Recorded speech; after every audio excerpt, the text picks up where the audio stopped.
ചില സംഭവങ്ങളിൽ നമുക്ക് ഒന്ന് അങ്ങോട്ടോ ഇങ്ങോട്ടോ മാറിയാൽ നമ്മുടെ എഞ്ചിൻ തവിടുപൊടി എന്ന് പറയുന്നത് പോലുള്ള ചില സീനുകളൊക്കെ ഉണ്ട്. അപ്പൊ അതൊക്കെ വരുന്ന സമയത്ത് അയ്യോ അത്രയും വേണ്ട, കുറച്ച് കുറച്ച് കുറയ്ക്കാം, അല്ലെ അയ്യോ അവിടെ കുറച്ചും കൂടെ എന്തെങ്കിലും ഒന്ന് ഇത്തിരിയും കൂടി ഇടാം. അപ്പൊ നമ്മൾ കുറച്ച് അത് കറക്റ്റ് ചെയ്യാൻ വേണ്ടിയിട്ടാണല്ലോ ഡയറക്ടർ ഉള്ളത്.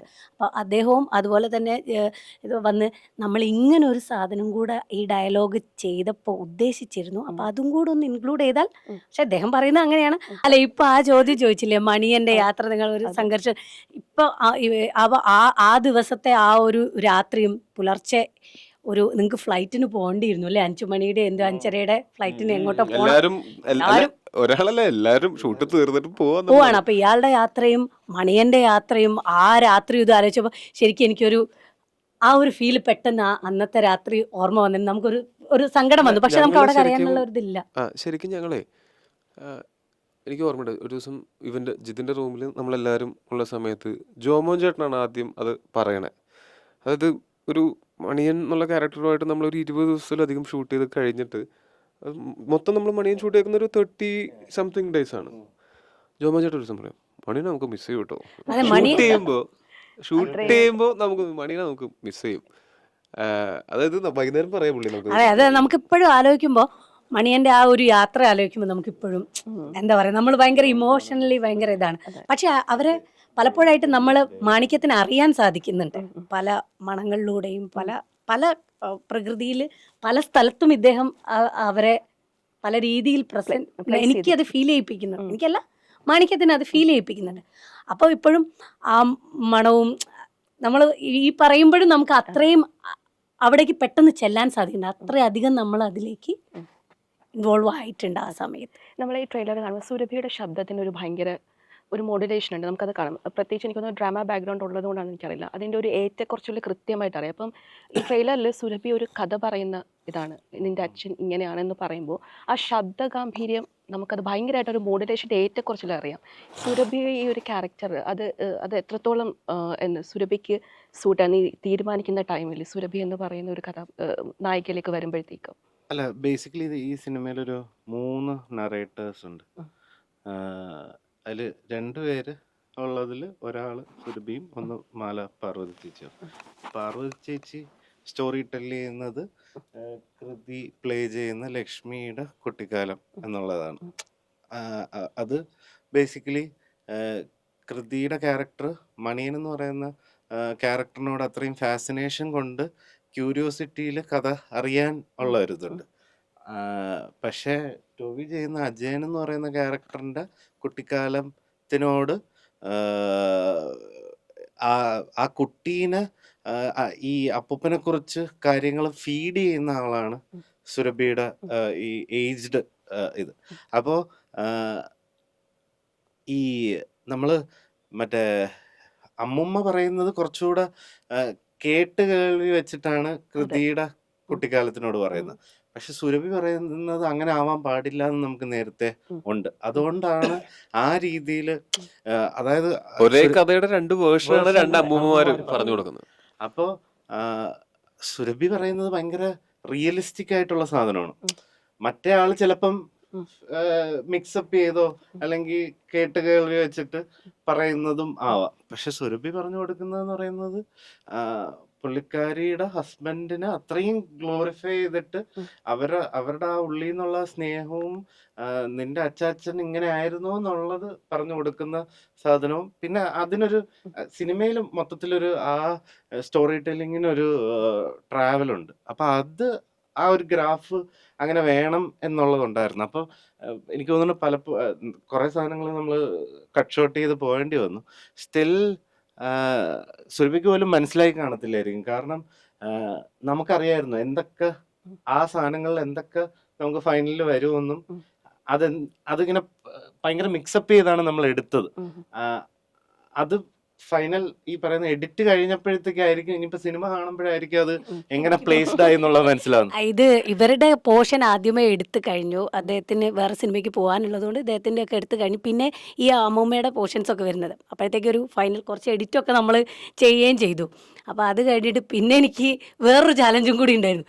ഇത് കുറേ സീൻസ് എല്ലാം ഒന്ന് മിക്സ് ചെയ്ത് ഡയലോഗ്സ് എല്ലാം 2-3 സീൻസ് ക്ലബ് ചെയ്തിട്ടൊക്കെ ഒരു സീനൊക്കെ ആവുമ്പോൾ ബ്രോ 1 മിനിറ്റാണ് ഇതിന് കിട്ടുക, അതിനുള്ളിൽ തീർക്കണം. അപ്പൊ നമുക്ക് അങ്ങനെ ഒരു ചാലഞ്ച് ഉണ്ട്. ഉള്ള ആ അധികാരമൊന്നുമില്ല. 30 സെക്കൻഡ് ആണെങ്കിൽ ഈ സാധനം ഉണ്ടാവും, ഇല്ലെങ്കിൽ തൂക്കും. അപ്പൊ നമുക്ക് അതും കൂടെ ഉണ്ട്. 30 സെക്കൻഡോ, അപ്പൊ ഇതെങ്ങനെ? അപ്പൊ നമുക്ക് അതിന്റെ സമയം, അപ്പൊ അത് എടുക്കാൻ പറ്റില്ല. അപ്പോൾ അതിനെന്ത് ചെയ്യണം, നമ്മൾ തിയേറ്ററിലൊക്കെ വാക്ക് ത്രൂ ചെയ്തിട്ട് നമ്മളിങ്ങനെ ചെയ്യുമല്ലോ. അപ്പൊ അതിങ്ങനെ റിപ്പീറ്റ് ചെയ്ത് വരുമ്പോൾ അതിന്റെ നമ്മൾ ആദ്യം വലിയ സമയം എടുത്തിട്ട് ചെയ്ത് പിന്നെ അതിനെ ചെറിയ ചുരുക്കി കൊണ്ടുവരുമ്പോൾ നമുക്കത് ഓക്കെയാണ്. ആ രീതിയിലേക്ക് അതിനെ നമ്മൾ ഇത് ചെയ്തിട്ടുണ്ട്. പിന്നെ ഇതിലൊരു പാട്ടുണ്ട്, ഞങ്ങളപ്പോൾ വന്നിട്ടില്ല. അപ്പോൾ അത് 62 ഫ്രെയിംസോ ഏതാ ഫ്രെയിംസ് പറഞ്ഞത്, എനിക്ക് ഈ ഫ്രെയിമൊന്നും അറിയില്ല. അത് മറ്റേ ഫാസ്റ്റ് അടിച്ച പോലെയാണ് ഇവർ ഇട്ട് തരുന്നത്. എന്നിട്ട് അതിൽ അമ്മൂമ്മയായിട്ട് ഇങ്ങനെ വരുന്ന സമയത്ത് ഇങ്ങനെയൊക്കെയാണ് വരിക. അപ്പം അത് ആ അമ്മൂമ്മയുടെ അതിൽ കളിക്കണം, അല്ലെ ഇങ്ങനെയൊക്കെ ആയി പോകും. അപ്പം അത് ഇങ്ങനെയാണ് ഫ്ലാറ്റ് വരുന്നത്. അപ്പം ഈ പാട്ട് ഇതെങ്ങനെയാണ് ഇത്ര സ്പീഡിൽ ഈ പാട്ട്? അപ്പം ഞാൻ ആ സ്പീഡിൽ ആ പാട്ട് പഠിച്ചു. എന്നിട്ട് അമ്മൂമ്മയുടെ ആക്ഷനെ ഞാൻ സ്പീഡാക്കിയിട്ട്, അതായത് ചെറുതായിട്ട് ഇങ്ങനെ ചെയ്ത് പിന്നെ അതിങ്ങനെ വരുമ്പോൾ അങ്ങനെ കുറച്ച് ഇങ്ങനെ അത് വേറില്ല. അപ്പം അതപ്പം അവർ പറയുന്നത്, അപ്പം അത് അങ്ങനെ ചെയ്യേണ്ടി വന്നു. അതെ, അത് സ്ഥിരമായി ആക്ടിംഗ് വർക്ക്ഷോപ്പ് എടുക്കുന്നുണ്ടല്ലേ?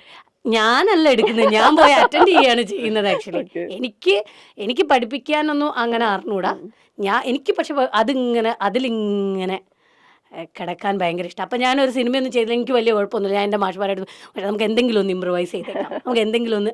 അങ്ങനെ ഞങ്ങൾ വെറുതെ നടക്കാത്ത നാടകങ്ങളും നടക്കാത്ത സിനിമകളും, നടക്കാത്തതാണ് കൂടുതൽ, അത് തന്നെ ചെയ്തുകൊണ്ടിരിക്കുന്നതാണ്. അങ്ങനെ ഹരീഷിലേക്ക് വരുമ്പോഴത്തേക്കും നമ്മൾ ഒരുപാട് മലയാള സിനിമകൾ കണ്ടു, പാൻ ഇന്ത്യൻ സിനിമ ഒക്കെ നമ്മൾ കാണുന്നുണ്ട്. അപ്പം നേരത്തെ ചെയ്ത മലയാളം സിനിമയുടെ കഥാപാത്രങ്ങളിൽ നിന്നും ഈ കഥാപാത്രത്തിൻ്റെ ഒരു യുണീക്ക് ആർക്ക് എന്താണ് താങ്കൾക്ക്?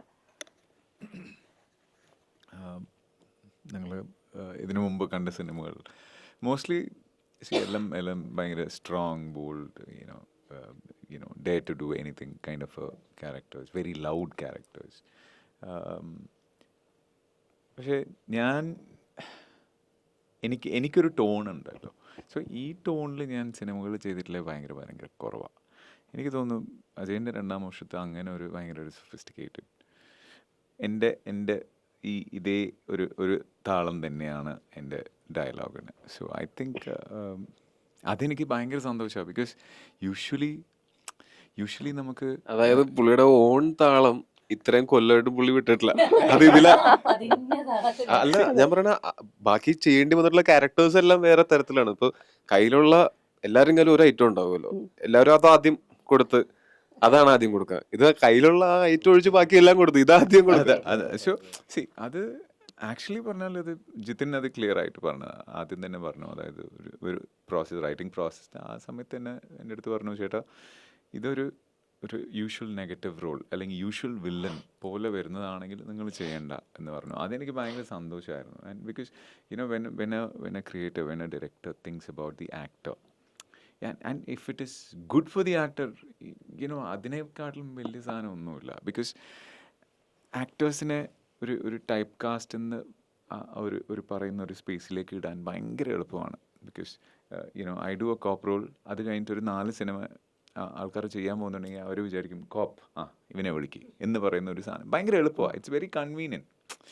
അവർ അധികം ഒന്നും ചെയ്യേണ്ട ആവശ്യമില്ല. അയാൾ ആദ്യമേ ചെയ്തിട്ടുണ്ട്, ഓഡിയൻസിന് അറിയാം ഇയാൾ ചെയ്തിട്ടുണ്ട്. അപ്പം ഇറ്റ് ഈസ് വെരി ഈസി.